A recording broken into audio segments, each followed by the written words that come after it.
So this is entitled, Let Your Light So Shine.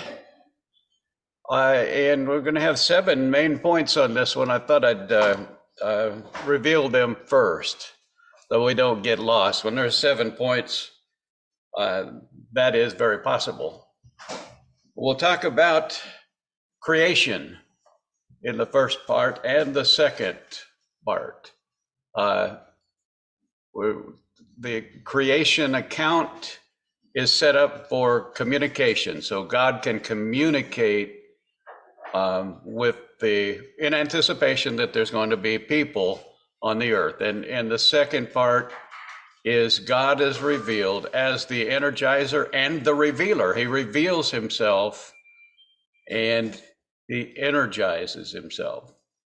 The creation. And number 3, in the second day, creation tells us that God, the purpose that God created the heavens and the earth was for a tent to dwell in, for the people that he's going to create. And then from 4 through 7, we're going to talk about the attacks that there have been on the book of Genesis. The book of Genesis has been attacked more than any other book.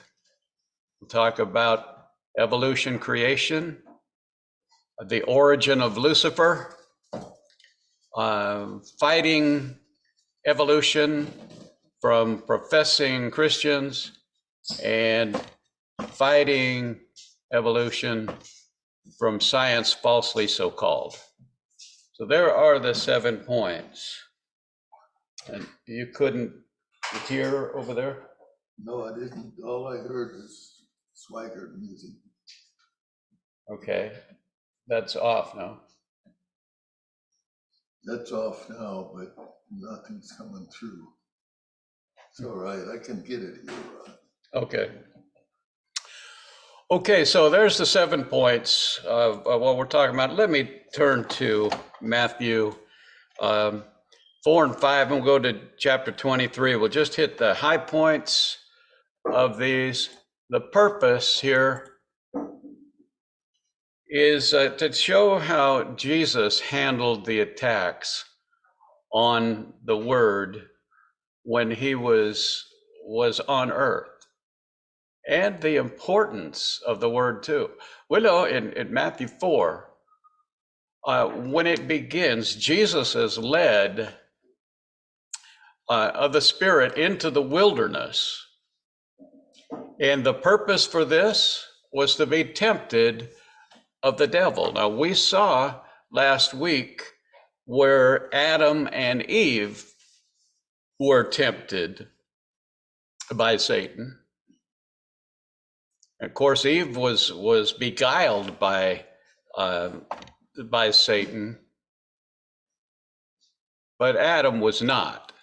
He knew exactly what he was doing when he sinned against God.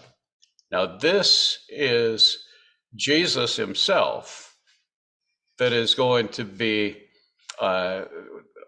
tempted. Jesus, as he took on flesh, tempted of Satan. And how did he combat Satan? As a prime example for us today, he did it with his word. We could go to Ephesians 6 and take a look at the armor that we're to put on to fight against the fiery darts of Satan. And we see the one offensive.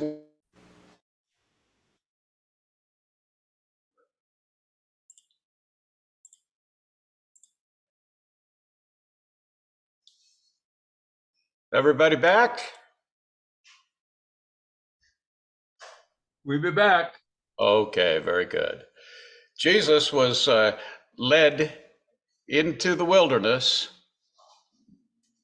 by the Spirit to be tempted of Satan. And he had been fasting 40 days and 40 nights. He was hungry at the time. Satan comes up to him, verse 3, and when the tempter came to him, he said, if thou be the Son of God, command that these stones be made bread. But he answered, this is Jesus answering, and said, it is written, man shall not live by bread alone, but by every word that proceedeth out of the mouth of God.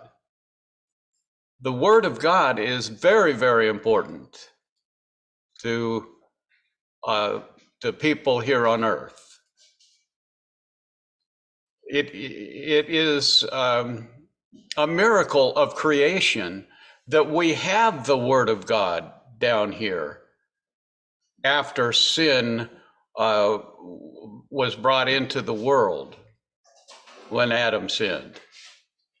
It was in the first day of creation that God made that communication between God and man after sin came in.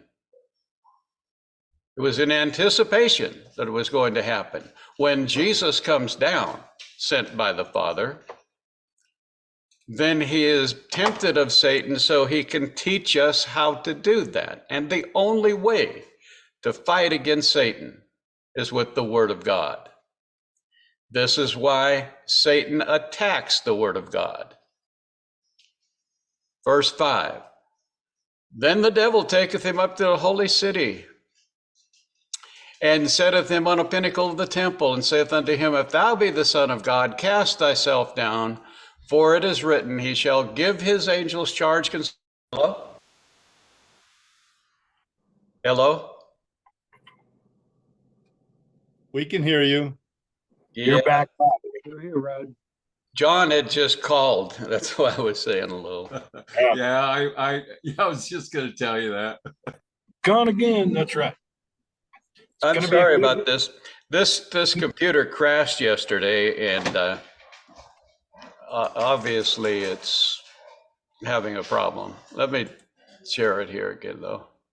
We just assumed it was going to be a good message, and we're fighting the devil this morning. Yep, that's what it is. And he was attacking this yesterday. That's right. Well, this had to be quite a temptation. Here, Christ has taken on flesh, and he was sent of the Father actually to take the kingdoms of the world. We can see that in Psalm 2. Here, the Satan says, here, let's just cut to the chase here. You don't have to go on the cross. I can give them to you right now. All you have to do is worship me. And Jesus said unto him, verse 7, it is written again, thou shalt not tempt the Lord thy God. Verse 8, and again the devil taketh him up to an exceeding high mountain, and showeth him all the kingdoms of the world, and the glory of them, and saith unto him, all these things will I give thee, thou wilt fall down and worship me. And Jesus said unto him, give thee hence, Satan, for it is written, thou shalt worship the Lord thy God, and him only shalt thou serve. No thought has to go to what Satan says other than to find what part of the Word of God will nullify what Satan said. And the next verse tells it all. Then the devil leaveth him, and behold, angels came and ministered unto him. The same will happen to us.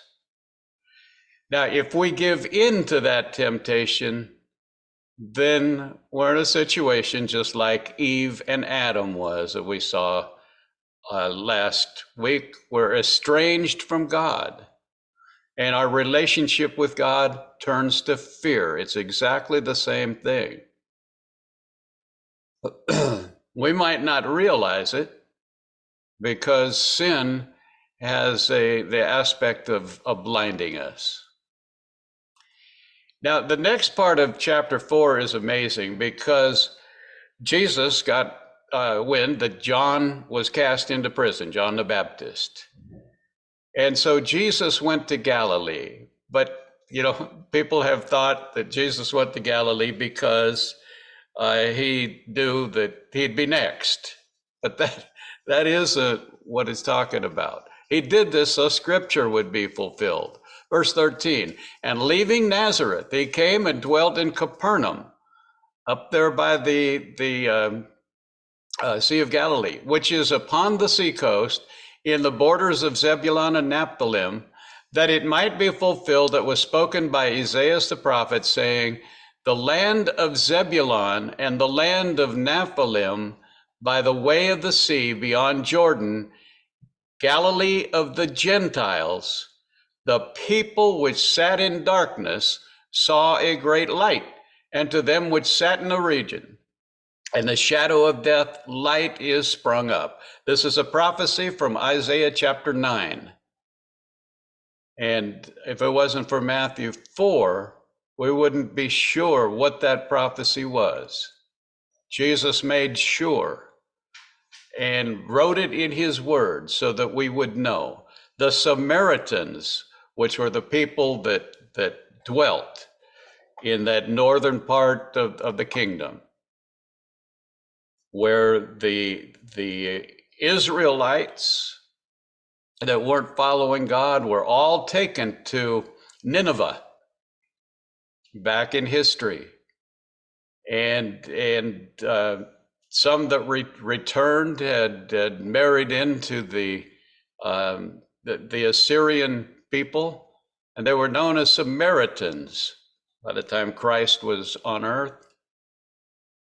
They sat in darkness. Now that has everything to do with creation. Why? Because on the first day of creation, that the Lord said, let there be light, and there was light.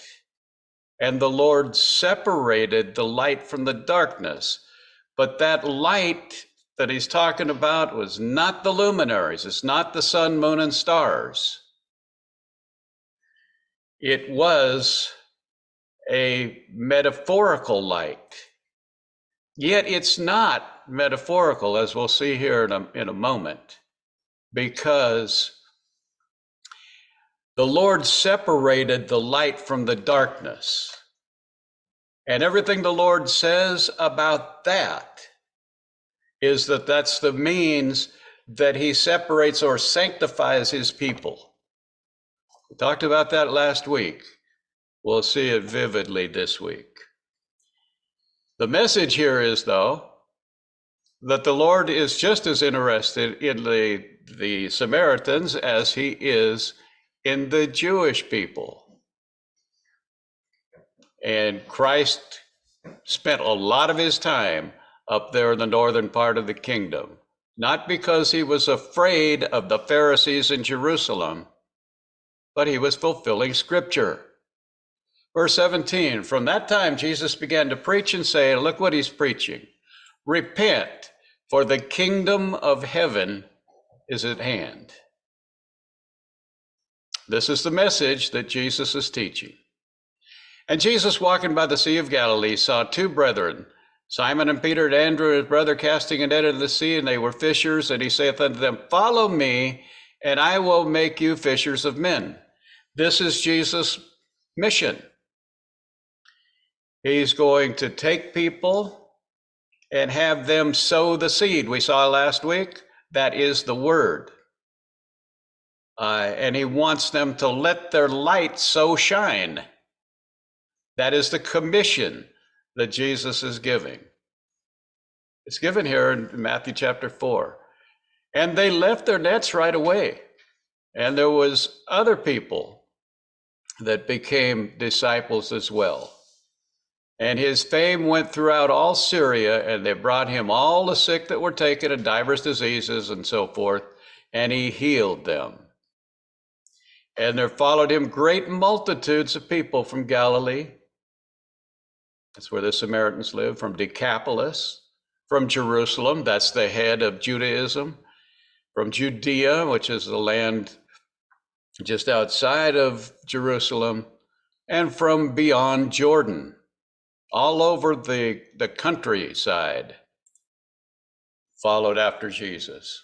When Jesus saw the multitudes, this is chapter 5, he went up to a mountain where he was set. His disciples came unto him, and he opened his mouth and taught them, saying, Blessed is the poor in spirit, for theirs is the kingdom of heaven. What did he start teaching here? He was teaching that the proud are not going to have any part in the kingdom of heaven. The meek of the earth is what he's saying that we should be. Blessed are they that mourn, for they shall be comforted. These people that mourn are interested in righteousness, not following after what the world considers good, but they were sought after righteousness, and they can see the problems that are out there because others don't. Those people will be comforted in the kingdom. Blessed are the meek, so they'll inherit the earth. Blessed are they that do hunger and thirst after righteousness, for they shall be filled. These are the Beatitudes. Blessed are the pure in heart, for they shall see God. In the kingdom, is what he's talking about.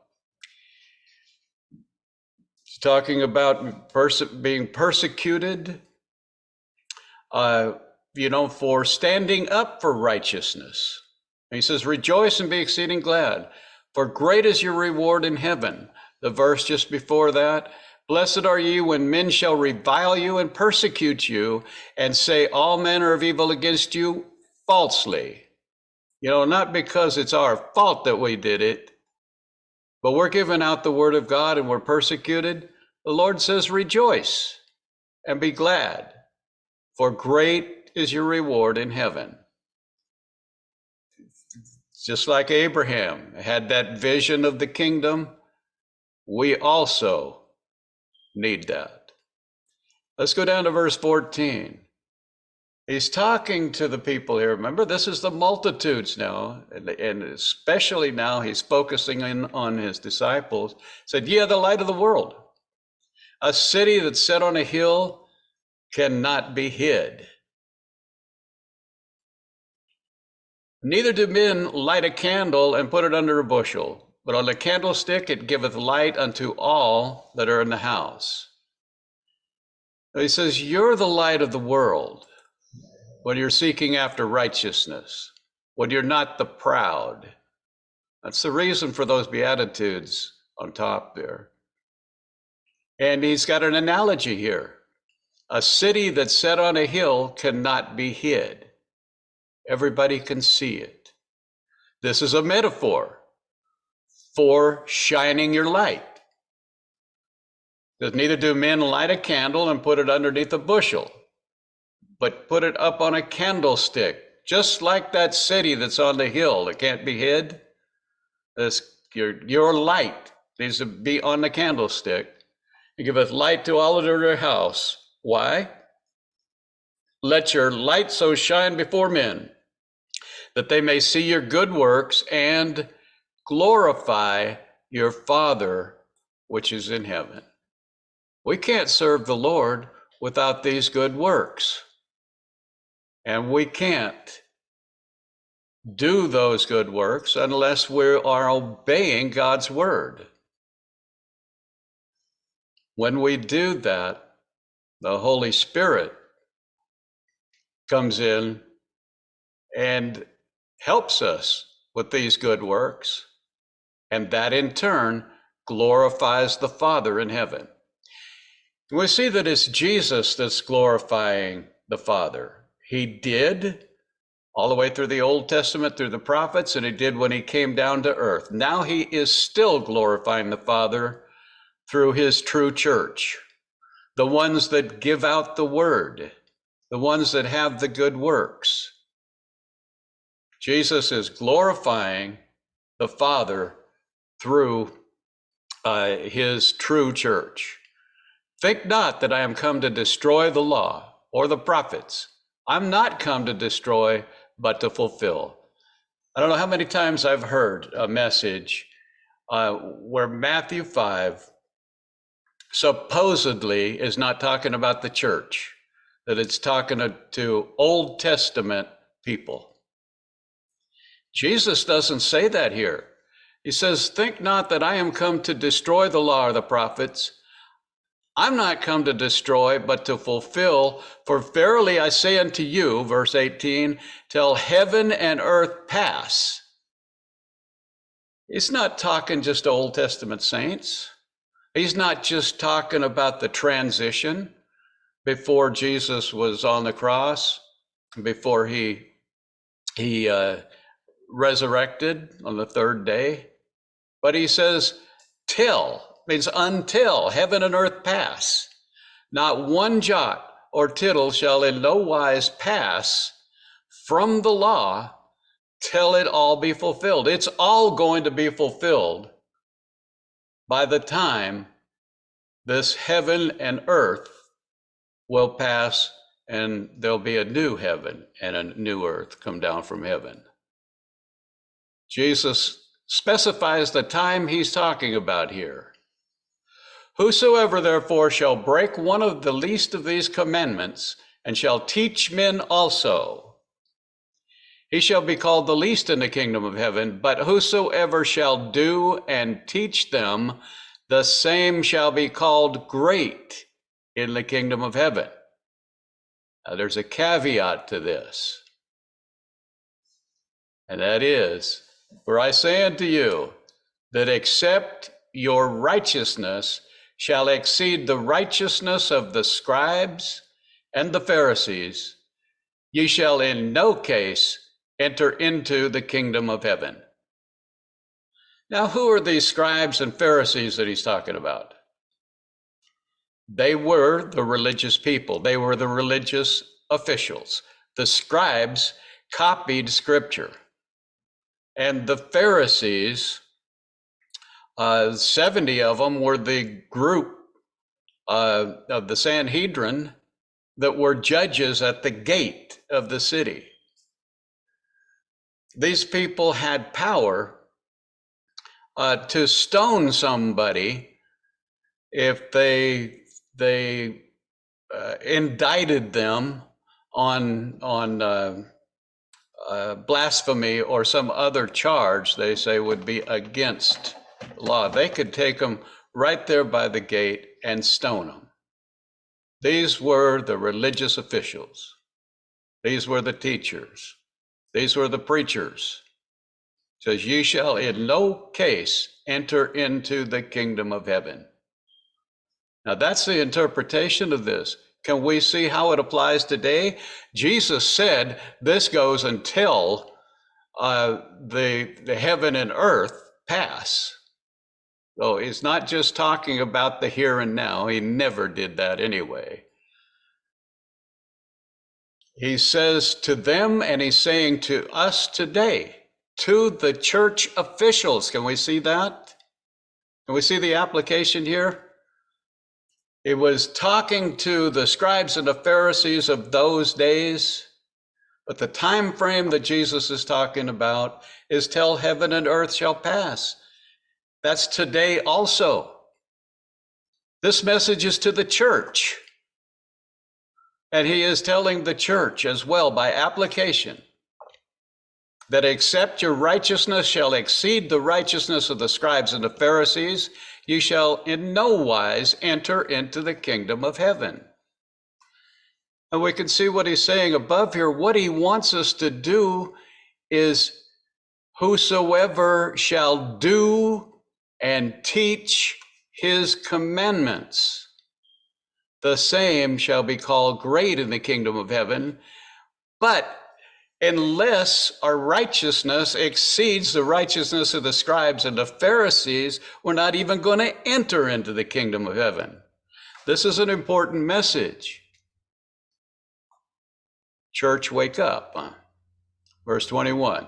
Ye have heard that it was said unto them of old time, thou shalt not kill, and whosoever shall kill shall be in danger of judgment. But I say unto you, whosoever is angry with his brother without a cause shall be in danger of the judgment.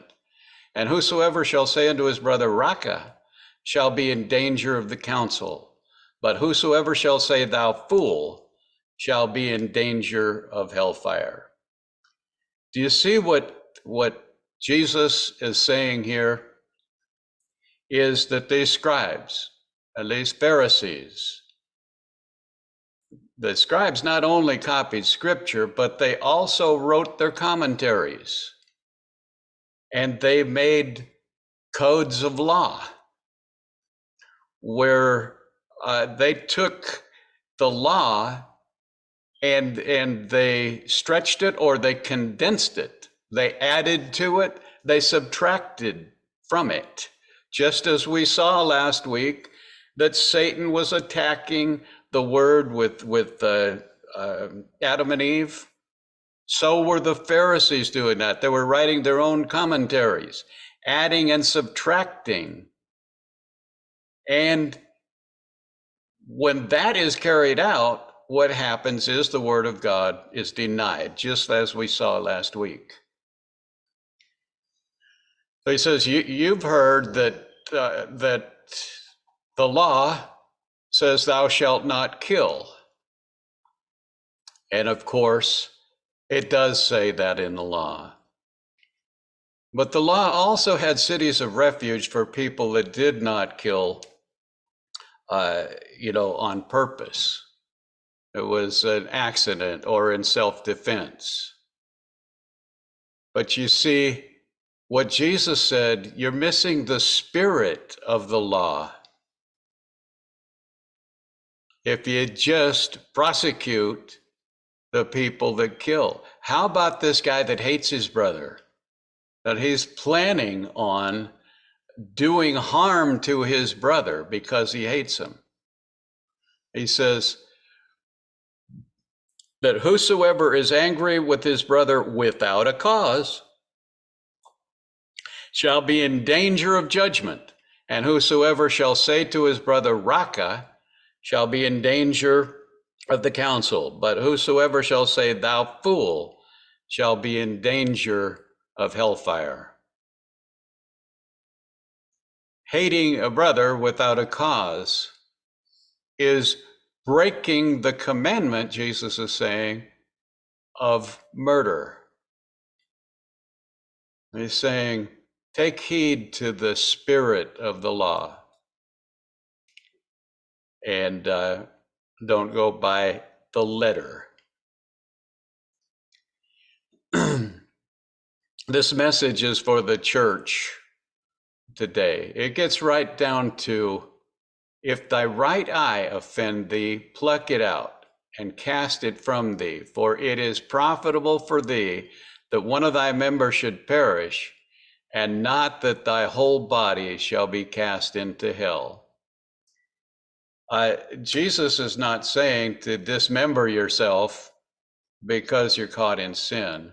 There's a reason that we're caught in sin, and that's usually because we get out of the word. We're not walking in the spirit, we're walking in the flesh, as we saw last week. So this is what Jesus is saying, and who's he saying it to? He is saying it to the Pharisees and the scribes at that time.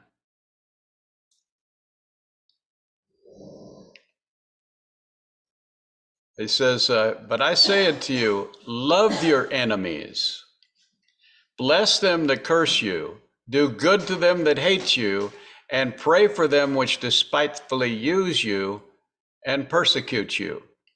This is the other side of the coin. This is the righteous way. And why should we do that? That you may be the children of your Father which is in heaven. For he maketh his sun to rise on the evil and on the good, and sendeth rain on the just and on the unjust. Because somebody is going through bad times doesn't mean that he's not the children of God. Shouldn't judge on that case. But if we don't love our enemies and bless them that curse us, do good to them that hate us, and pray for them that despitefully use and persecute us, then we are not the children of the Father which is in heaven. For if you love them which love you, what reward have ye? Not even the publicans the same. And if you salute your brethren only, what do ye more than others? Do not even the publicans so? The publicans were the lawyers, the tax collectors. But be ye therefore perfect, as your Father which is in heaven is perfect. Have you ever heard somebody say that the Lord is commanding something that's impossible? The Lord doesn't do that. He wants us to be perfect. He wants us to be mature, even as the Father in heaven is perfect. That happens by the word of God. Now, this is the case that Jesus is laying out. Can we see, before we go on here, that this teaching that Jesus is giving was to the Pharisees, the Sadducees, the publicans, and the scribes of that day? But can we see it's for the church today also? By application. Amen. Jesus said to himself, until heaven and earth pass. That means right now the law is still in effect. Can we see that? Yes. It hasn't been done away with. It's been fulfilled, some of it, but it's not going to be unfulfilled. Not one speck, not one jot or tittle, when heaven and earth is past. And heaven and earth hasn't passed yet. Now, let's go to Matthew 23. And Jesus is going to be talking to these same people. I didn't get Matthew 23, did I? Yeah, there we go.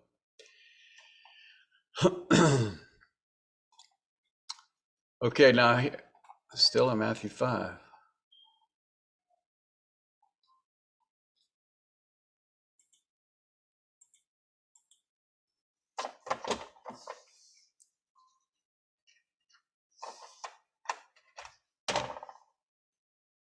There we go. Now here, Jesus is speaking to the multitude. So we're in chapter 23 of the book of Matthew, and we can see that the multitude is still following Jesus. And he's saying to those people, the scribes and the Pharisees sit in Moses' seat. Why would Christ say that? They are the law. They're the people that could stone somebody that they indict, that they prosecute. Moses is the one that set up that Sanhedrin. In chapter 18 of the book of Exodus, you can read about that. So the scribes and the Pharisees sit at Moses' seat. All therefore whatsoever they bid you observe to do, but do not ye after their works, for they say and do not. This is an important aspect. We can also see this in the life of Peter in Acts chapter 4. He followed all the commandments of the Romans and the local government until it crossed the line of Scripture. And then he says, should I, obey man, or should I obey God? And of course, that's a rhetorical question. The answer is, should obey God. So Jesus is saying here, all therefore whosoever they bid you to observe, that observe and do. But do not ye after their works. Don't live the way they do, because they say to do the right thing and they do not do it. Verse 4, they believe in once saved, always saved. Don't do that, he's saying. For they bind heavy burdens and grievous to be borne, and lay them on men's shoulders, but they themselves will not move them with one of their fingers. They put on heavy burdens on the people that they're teaching, that they're governing over. But they don't do any of those. But all their works they do for to be seen of men. They're not doing it unto God. They're doing it to promote themselves. They're politicians. They make broad their phylacteries. They enlarge the borders of their garments. They look official and love the uppermost rooms of the feasts and the chief seats in the synagogue, where people will reverence them, and greetings in the markets, and to be called of men, Rabbi, Rabbi. But be not ye called Rabbi. Rabbi means teacher. For one is your master, even Christ, and all ye are brethren. Don't lift yourself up among brethren, and call no man your father upon the earth, for one is your Father which is in heaven. Can we see this still applies to the church today as well as it did in the day of Jesus, as he said, this is the law. He commanded them to do the spirit of the law, not the letter of the law. And he's telling us that today as well. It's not a list of do's and don'ts. It's the perfect law of freedom that we are in today. We're guided by the communication of our Father. And remember that he set that up on the first day of creation in anticipation that he was going to put people on there, and the Lord separated the light from the darkness in anticipation that he would sanctify or separate his people. In anticipation, there's going to be a world system, that they would come out of the world and be separate, and be separated unto God. Neither be ye called masters, for one is your master, even Christ. But he that is greatest among you shall be your servant. This is a mindset that we'll see that Jesus carried all the way through when he was on earth, and we see that in Philippians 2 as well. If we had more time, we'd go to that as well. And whosoever shall exalt himself shall be abased, and he shall humble himself shall be exalted. But woe unto you, scribes and Pharisees, hypocrites. He's calling these temple officials hypocrites. For you shall shut up the kingdom of heaven against men. They're supposed to be promoting the kingdom of heaven. They're shutting it up, not allowing people to enter into the kingdom. For ye neither go in yourselves, neither suffer ye them that are entering to go in. I hope that we can see in Scripture here that if we have officials today, and again, Jesus said, until heaven and earth pass, that hasn't happened yet. This is a time frame he's talking about. If we have people today that are not teaching the word of God, they are shutting up the kingdom of heaven from their congregation. This is serious stuff. He says, for ye neither go in yourselves. Those false teachers aren't going in. Remember, he said in chapter 4, if your righteousness does not exceed that of the scribes and Pharisees, you're not going to enter into the kingdom of heaven. He's saying that again here in Matthew 23. Neither suffer ye them that are entering to go in. Woe unto you, scribes and Pharisees, hypocrites, for ye devour widows' houses, pretense of making long prayer. Therefore you shall receive the greater damnation. Woe unto you, scribes and Pharisees, hypocrites, for ye compass sea and land to make one proselyte. And when he is made, ye make him twofold more the child of hell than yourselves. Remember, these are the officials. These are the religious teachers of the day. Jesus isn't commending them. And the reason he's not is because they're not giving out the word. They wrote their own commentaries. And they go to the gate and they judge people on what they say, not on the spirit of the law. And remember, the time frame that Jesus is speaking about is until heaven and earth shall pass. He says, you look all over and you find one proselyte, you find one person to follow you. And when you do make that proselyte, you make him twice the child of hell than you are yourselves. Jesus is getting down on false teachers. Woe unto you, ye blind guides, which say, whatsoever shall swear by the temple, it is nothing, but whosoever shall swear the gold in the temple, he is a debtor. It says, you fool and blind, for whether is greater the gold or the temple? When you swear by the temple, you're swearing by, you swear by the gold, you're swearing by the temple. He goes on and talks about this. And he says, woe unto you, scribes and Pharisees, this is verse 23, for you pay tithe of mint and anise and cumin, and have omitted the weightier matters of the law. You make sure and give gifts so everybody can see your gift.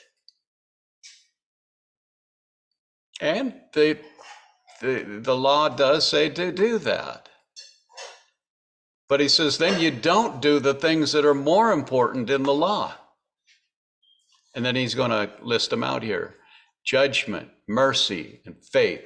These ought ye to have done and not leave the other undone. Supposed to do both. Just doing one is not going to make it. It says, ye blind guides, which strained a gnat and swallowed a camel, woe unto you, scribes and Pharisees, hypocrites, for you make clean the outside of the cup of the platter, but within they're full of extortion and excess. Thou blind Pharisee, cleanse first that which is within the cup and the platter, that the outside of them may be clean also. Woe unto you, scribes and Pharisees, hypocrites, for you like unto whited sepulchres, which indeed appear beautiful outward, but are within full of dead man's bones and all of uncleanness. We get the idea that the Lord doesn't want us to do the things these false teachers do, whether they are bishops, ministers, teachers, whatever office they hold. If they're not preaching the word of God, then we need to not do what they do and walk away from them. It says, ye serpents, ye generation of vipers, how can ye escape the damnation of hell? That's a rhetorical question. They won't. Wherefore, behold, I send you unto the prophets, wise men, scribes, and some of them ye shall kill and crucify, and some of them shall ye scourge in your synagogues and persecute them from city to city. It's not like there isn't anybody teaching the truth, but the ones that are teaching the truth, the officials persecute. He says that upon you may come all the righteous blood shed on the earth, from the blood of righteous Abel unto the blood of Zacharias, son of Barachias, whom ye slew between the temple and the altar. Here we're talking about the 4th chapter of Genesis, the righteous blood of Abel, and Zacharias, we're talking about the second to the last book in the Old Testament. He says throughout all of that time, false teachers are going to have the blood of all of those people on them. This is quite a judgment that Christ is giving, and he will not condone, false, attacking his word is really what they're doing, just like Satan did, as we pointed out. It says, O Jerusalem, Jerusalem, thou that killest the prophets, stonest them which are sent unto thee. How often would I have gathered thy children together, even as a hen gathereth her chickens under her wings, and ye would not. Behold, your house is left unto you desolate. For as I say unto you, ye shall not see me henceforth. Now, this is a prophecy, and it is a type for the church. We can see that Jesus is talking not just to that generation, but every generation until heaven and earth passes. To the people that are right there that day, they're saying, "You shall not see me henceforth till you shall say, Blessed is he that cometh in the name of the Lord." That is going to be, we can see it in Zechariah 12 and Zechariah 13, and the new covenant was made for these people too, because they are going to see the nail prints on his hand, on his feet, and where the sword went through his side. And there's going to be great wailing all over Jerusalem and Judea and all over the world. They're going to see the one that they persecuted. And when you say, "Blessed is he that cometh in the name of the Lord's going to bring Israel back to himself. This is also a message to the church. And the message is that you're not going to go into the kingdom until you come back to God. And the people that don't come back to God aren't going to make it. He says, till ye shall say, Blessed is he that cometh in the name of the Lord. That is the foundation here for the message.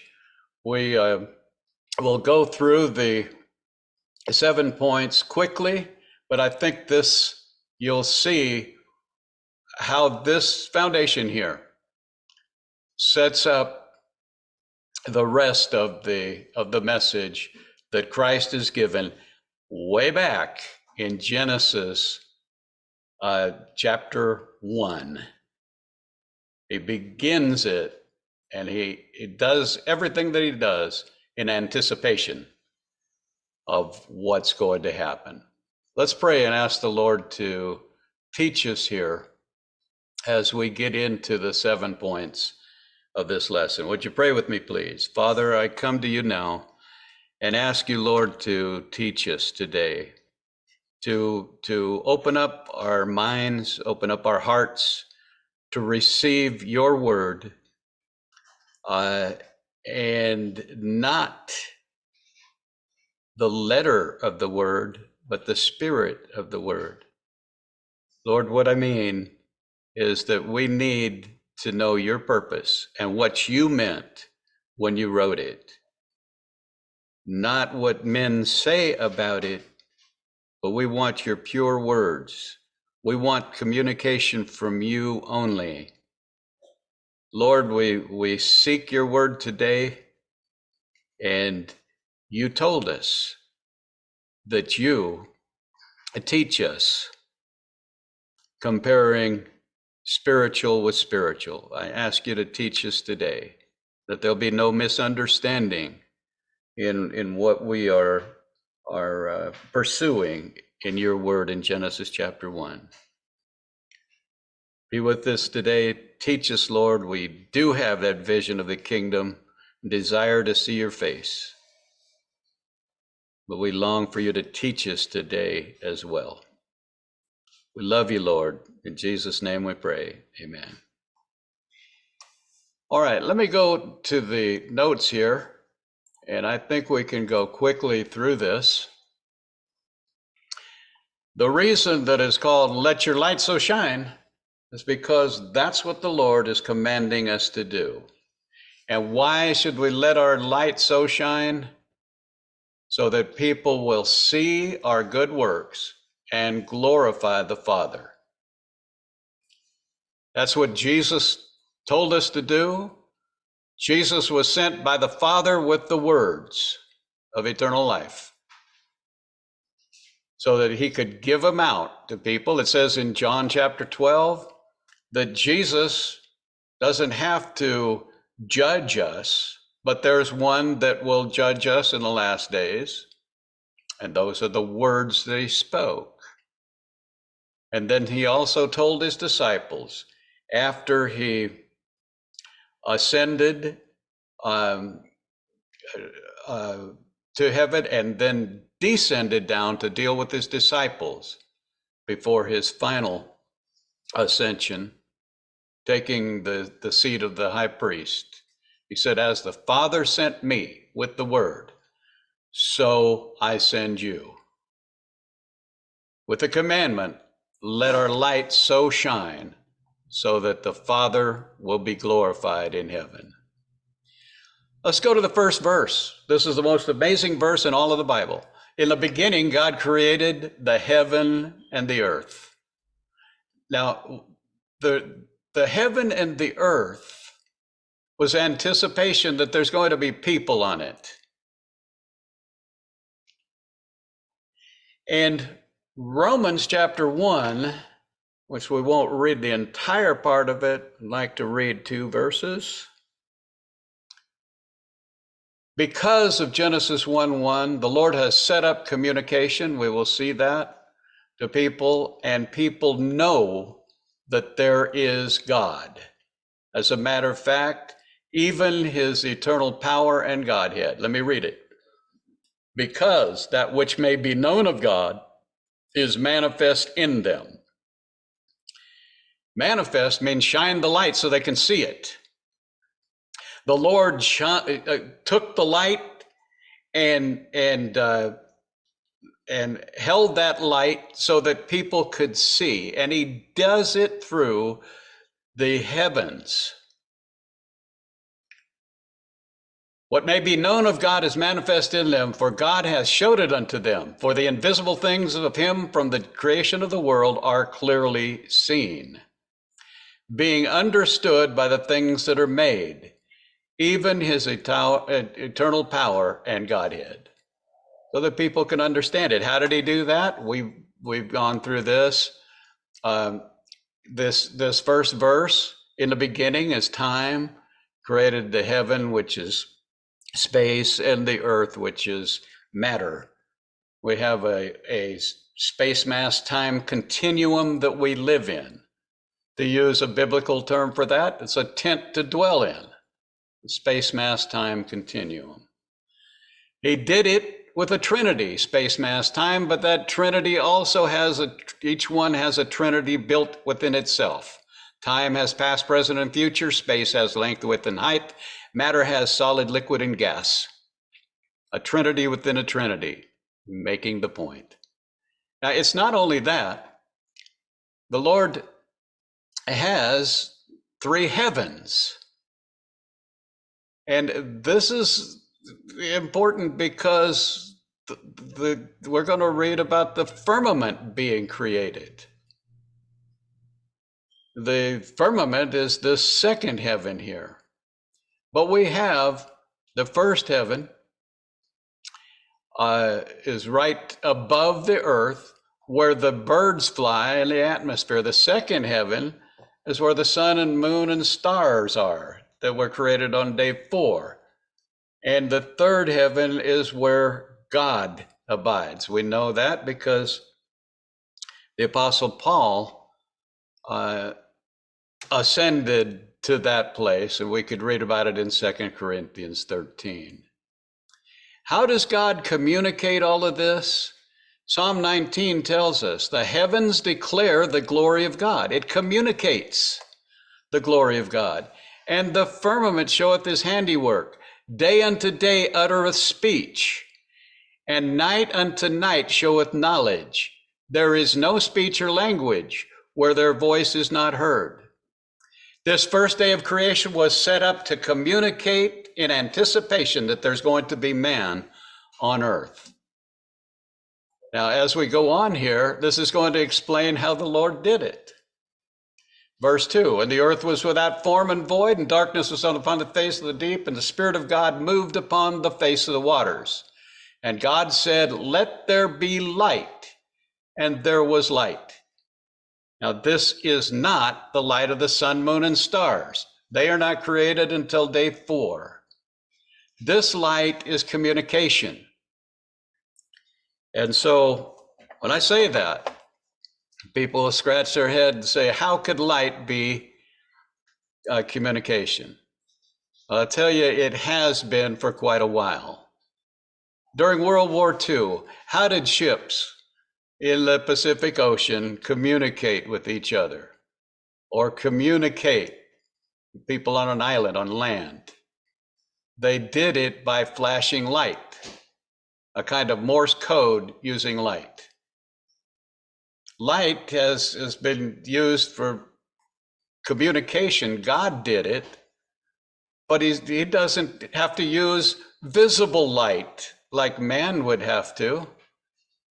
God uses light that he created on day 1 that speaks from the heaven and is manifested in people so that they can discern even the power and Godhead of God. These 2 verses tell us that the Spirit is the energizer, that the earth was just a mass of what will be heaven. I mean, not heaven, but earth and the sea. But it took the Spirit of God to move over the waters in order for there to be a earth and a sea. And God said, let there be light, and there was light. What is the light for? It's for communication. Now, 2 Corinthians 4:6 explains this, tells us exactly what God was doing in the context of creation. For God, who commanded the light to shine out of darkness, hath shined in our hearts to give the light of knowledge of the glory of God in the face of Jesus Christ. You see, the Lord is the one that separated the light and the darkness, and he shined in our hearts to give us the knowledge of the glory of God that separates us from the world.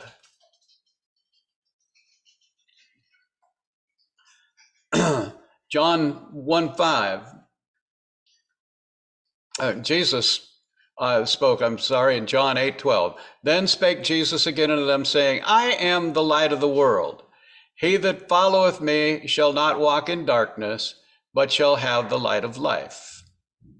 Now, people have taken that this means that Jesus is the light of the world. We need to take it in context. Jesus said 2 other things as well. He said, I have come a light into the world. And then he also said, while I am in the world, I am the light of the world.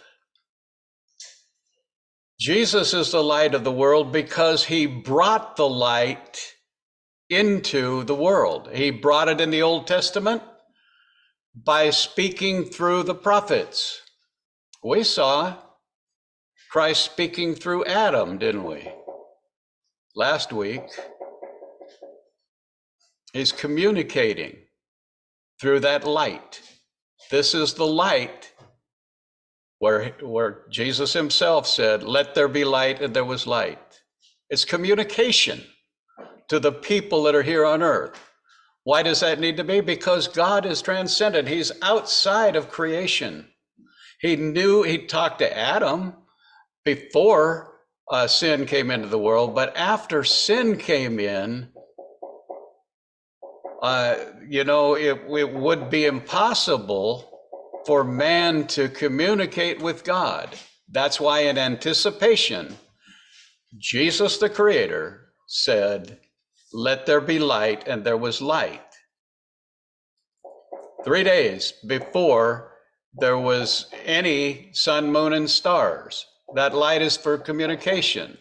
The heavens declare the glory of God. It utters speech in all languages. It's communication. That's what that light is. It says, no man has seen God at any time. The only begotten Son, which is in the bosom of the Father, he hath declared him. This is in John 1, as some of the other verses we talked about, talking about Jesus, the Word. Why is he the Word? Because he has declared the Father. We couldn't see the Father. Nobody has seen the Father and lived, but Jesus tells us about him. He told us that in the Gospels all the way through. He says, I'm not giving you my words. I'm giving you the words of he that sent me.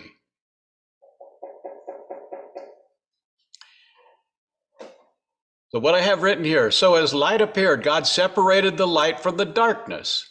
Darkness is still present.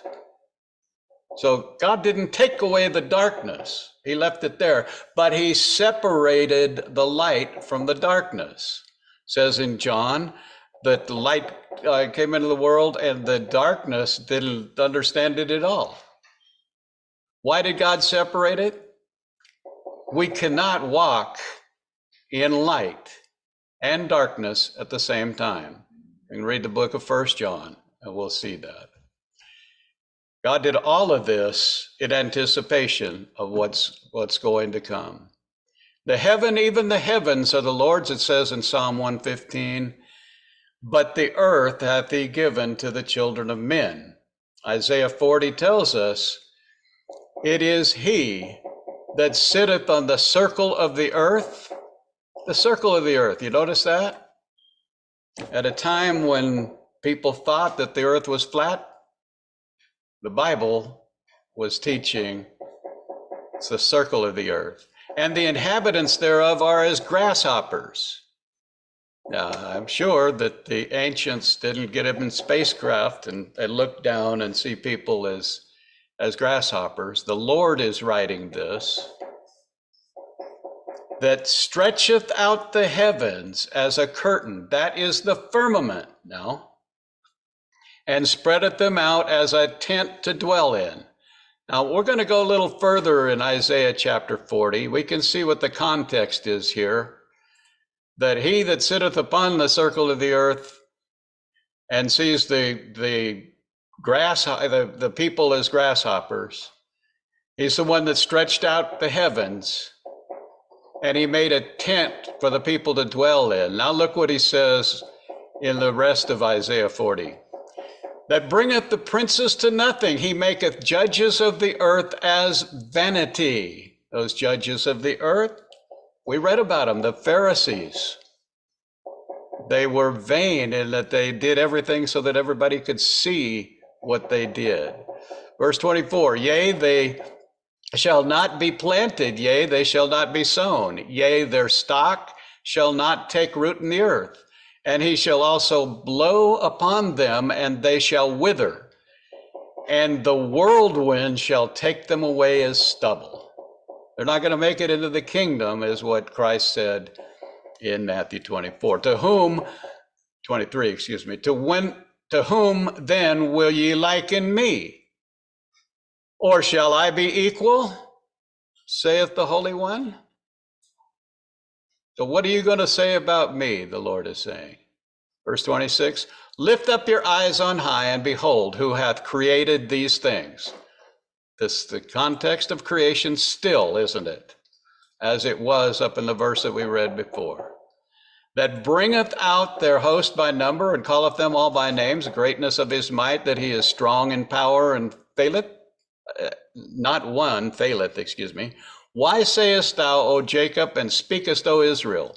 My way is hid from the Lord, and my judgment is passed over from my God. Hast thou not known? Hast thou not heard that the everlasting God, the Lord, the creator of the ends of the earth, fainteth not, neither is weary. There is no searching of his understanding. He giveth power to the faint, and to them that have no might, he increases strength. You see what the Lord's saying? What are you going to say about me? You know, I'm the creator. I created you. He says, my knowledge you can seek for it, but you're not going to gain it until, the rapture. It's just not going to happen. Verse 30, even the youth shall faint and be weary, and the young men shall utterly fall. But they that wait upon the Lord shall renew their strength. You see, the Lord will renew the strength of the people if we wait on the Lord. They shall mount up with wings as eagles. They shall run and not be weary, and they shall walk and not faint. Creation is an important aspect, and it is so important that Satan attacks it, and especially the book of Genesis more than anything else. But you see, the Lord wasn't only building a tent for people to dwell in. He was setting it up so that people could walk with God, or they could choose not to walk with God. That's the purpose of it. Genesis 1:6, and God said, let there be a firmament in the midst of the waters, and let it divide the waters from the waters. Do we know what that means? Let me go on here. And God made the firmament and divided the waters which were under the firmament from the waters which were above the firmament, and it was so. And God called the firmament heaven, and the evening and the morning were the second day. So the firmament, people have thought that this wasn't talking about heaven. It was talking about the dirt on the earth. Of course it isn't. Genesis 1:20 says, and God said, let the waters bring forth abundantly the moving creature that hath life, and fowl that they may fly above the earth in the firmament, open firmament of heaven. So the Bible defines itself again. The firmament is not the dirt, it is the firmament of heaven. But what is this business about let there be a firmament in the midst of the waters? That's between the waters, huh? And let it divide the waters from the waters. Why would there be water above the firmament and water below the firmament? Well, I submit to you, the Lord did this in anticipation of the flood. He's looking to the future. People aren't going to follow God, and so he's going to start all over with a remnant of his people, a perfect type of the tribulation period. And Jesus even said that as it was in the days of Noah, so shall it be in the when the Lord returns. But we will see when we get to the flood that there was the waters underneath the earth that came up and the waters above the firmament that came down. And that's the reason that the worldwide flood could even happen. Let's go down here to Genesis 1:9. And God said, let the waters under the heaven be gathered together in one place, and land appear. And God called the dry land earth, and God saw that it was good. And God said to the earth, bring forth grass, herb yielding seed, fruit tree yielding after his kind. Now this is a statement from God, and he makes it many times in Genesis chapter 1. This is not the same thing that scientists are talking about when they use the word species. God uses a particular word here, kind, that everything produces after its kind. Chickens don't beget cattle. They only beget after their kind, just as God made it. There's different kinds of chickens, different variations of chickens, and there's different variations of cattle, isn't there? That is called horizontal changes or horizontal evolution. That does happen. As a matter of fact, Darwin, when he wrote his book, his so-called proof was these horizontal changes. They were just variations in species. How many kinds of dogs are there? All different kinds of dogs. They all produce after their own kind. They're still all dogs. It's called, as Darwin termed it, natural selection. But there are no vertical changes or the changing of kinds. Vertical evolution does not happen. God did put in there horizontal evolution. That does happen. There is change in the variations of people and animals as well.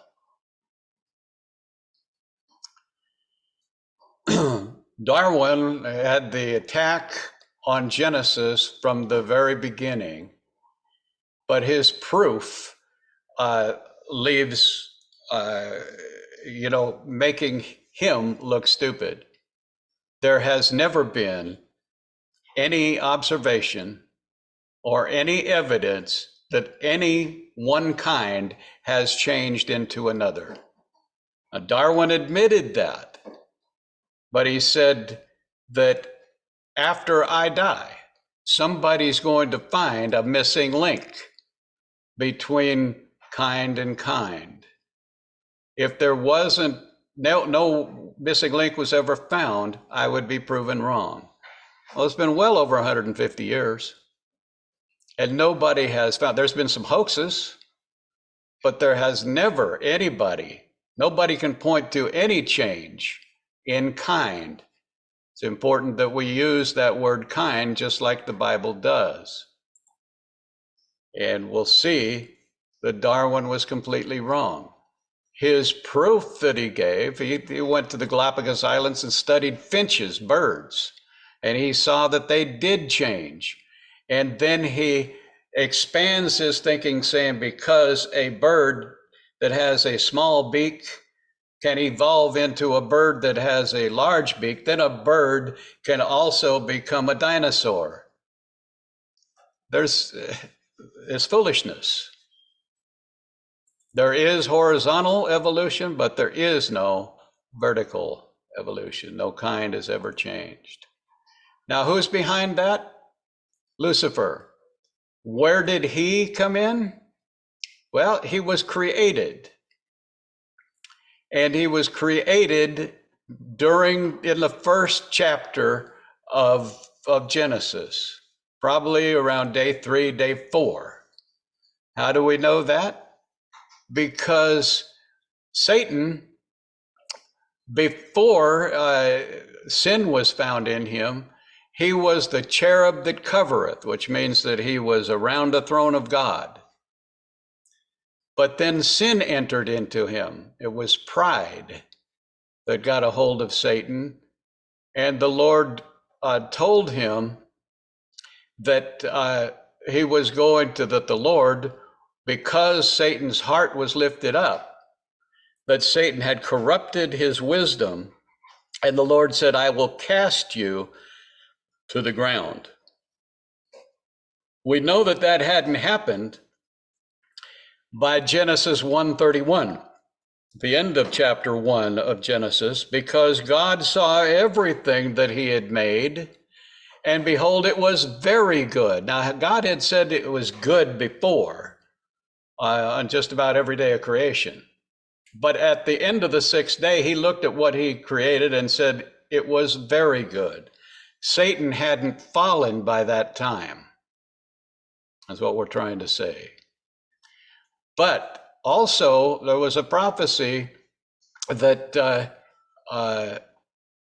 Satan was going to be in the garden. In fact, we can go to Ezekiel 28, verse 15. Thou wast perfect in thy ways from the day thou wast created till iniquity was found in thee. This is talking about Satan. And we can go to Ezekiel 28 here. Thou hast been in Eden, the garden of God. Every precious stone was thy covering, sardius, topaz, diamond, beryl, onyx, and jasper, sapphire, emerald, carbuncle, gold, the workmanship of thy tabrets and thy pipes prepared in thee the day that thou wast created.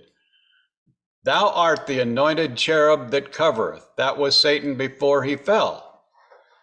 Verse 15, thou wert perfect in thy ways from the day that thou wast created till iniquity was found in thee. So Satan was the cherub that covereth. Then iniquity was found in him. He corrupted his wisdom. He's full of pride.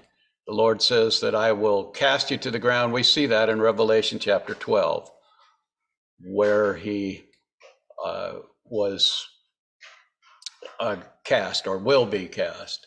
All right, let's take a look at this very important thing, and we have just about enough time to cover it. Not only do we have to fight things like suffer attacks, I guess we could put it, from the likes of Darwin, but also right in the church, in the schools, even ones that call themselves Christian churches and Christian schools. There are teachings that deny the creation. We've seen the importance of creation. God created on the first day the communication that was going to reach people. We've seen in Romans 1 that nobody has any excuse, that the heavens declare communication comes from God and people can understand even his Godhead. But you see, we've got a couple of theories that come around, and they're taught in churches and in schools. One is called the gap theory, where they believe that there was a pre-Adamite civilization. There was people before Adam, and there was a gap between Genesis 1:1 and Genesis 1:2, and there was a big struggle. There was a war, and it just annihilated the earth. And then Genesis 1:2 says, and the earth was without form and void, and the Spirit of God moved upon the face of the waters. That cannot be. We can read in 1 Corinthians 15, among other places, that when Adam sinned, that's when sin entered into the world. Not before that. There was no civilization before Adam, according to Scripture, yet that's taught. Another thing is called the day-age theory. When we take a look at all the days of creation, the Lord defines the day. He says the evening and the morning, and it was the first day. The evening and the morning, it was the second day. People will say, well, the sun and the moon and the stars weren't created until day 4, and that's true. But can we see that when the Lord said it is evening and morning the first day, evening and morning the second day, evening and morning the third day, evening and morning the fourth day, evening and morning the fifth day, evening and morning the sixth day, can we see that those were all equal in length? God doesn't need visible light to know when 24 hours is up. These were 24-hour days. But people will take 2 Peter 3, where Christ said, a day is like 1,000 years, and 1,000 years is like a day unto the Lord. That's not talking about creation. That's talking about the second coming of Christ. Peter is saying, don't be lax in looking for that day, because it's going to happen. These days were not geological ages, they were 24-hour days. This is taught to little kids in school. And then there comes science, falsely so called. And that's in 2 Peter 3. I wish we had time to read it. But it says there that, well, let me go to 2 Peter 3 and just read a couple of verses here. Peter is talking about the second coming of Christ. And he says, in the last days there come scoffers walking after their own lusts and saying, where is the promise of his coming? For since the fathers fell asleep, all things continue as they were from the beginning of creation. In other words, it's the same now as it has been since creation. That is called uniformitarianism. They believe that there's been no catastrophe on earth. They believe that the Colorado River is the means of creating the Grand Canyon. That over millions of years, the Colorado River wore that canyon down. That rivers flow the same way as they always have. What are they missing? See, they're missing scripture. And Peter's going to say that in a prophecy. For this they willingly are ignorant of, that by the word of God the heavens were of old, the earth standing out of the water and in the water. This is talking about the flood, whereby the world that then was, being overflowed with water, perished. That is talking about the flood. But the heavens and the earth, which are now by the same word, are kept in store, reserved unto fire, again, the judgment and perdition of ungodly men. Do you see that nothing is the same since the flood? The flood covered the tops of the mountains. The whole earth has changed because of the flood. And Peter is saying, for this they willingly are ignorant of. Says they're dumb on purpose, is what he's saying here. They willingly are ignorant of the flood. They won't even acknowledge that there was a flood. But beloved, be not ignorant of this one thing, that one day is the Lord is 1,000 years, and 1,000 years is one day. He's not talking about creation days. He is talking about the Lord is not slack concerning his promise, as some men count slackness, but he is going to come the second time, and that's the reason that all should come to repentance.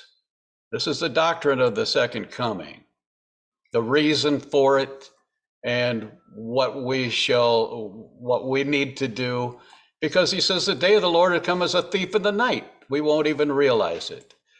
We need to fight doctrines that are taught to the kids and that are taught to adults in churches that do not line up with the Word of God. We saw that in the book of Matthew. Now, finally here, science falsely so-called. There are four main laws of science that we'll take a look at here. The first law of thermodynamics, the second law of thermodynamics, the law of cause and effect, and the law of biogenesis. The first chapter of Genesis covers all four of these. Evolution denies these scientific principles. First law of thermodynamics says nothing is created or destroyed, and there hasn't been anything created nor destroyed since the sixth day of creation.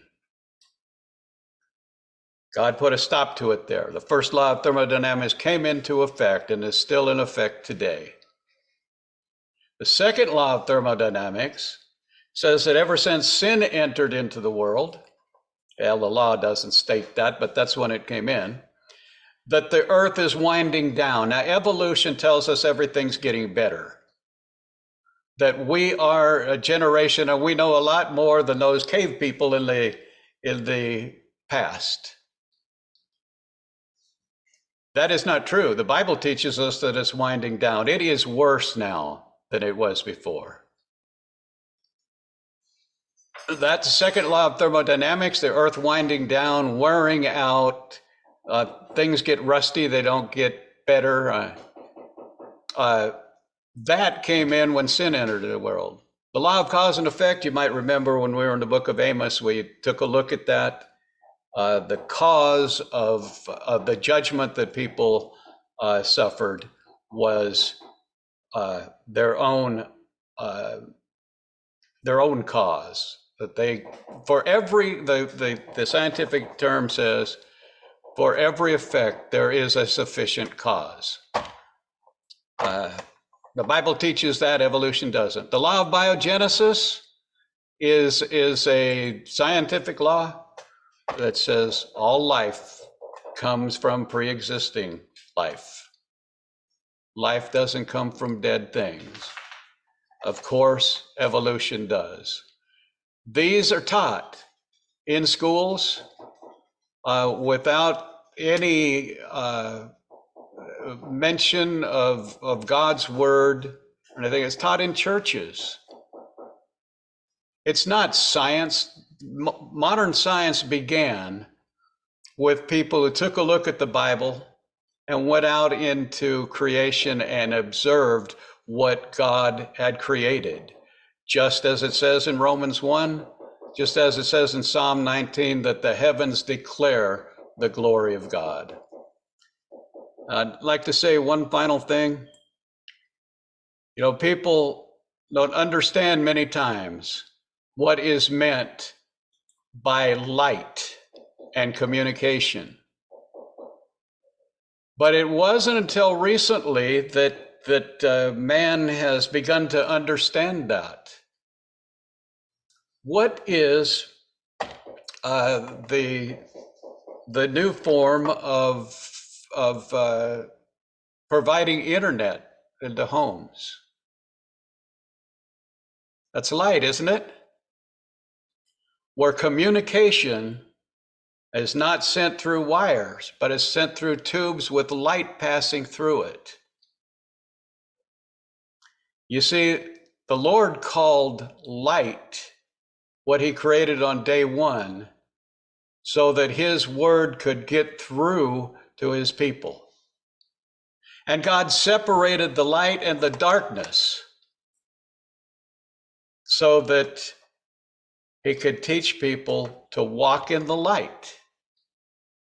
In God is light, and in him is no darkness at all. And if we say we walk in the light, but yet we're walking in darkness, we are a liar. That light was so people could be sanctified, so that they could enter into the kingdom. It's a metaphorical light, yes, but isn't it literal as well?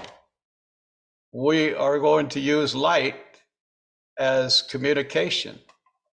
We'll have it someday right here. We won't have to fight the internet connection that we have today. Fiber optics is light. It took the world 6,000 years to begin to understand what God was talking about when he said, "Let there be light," and there was light.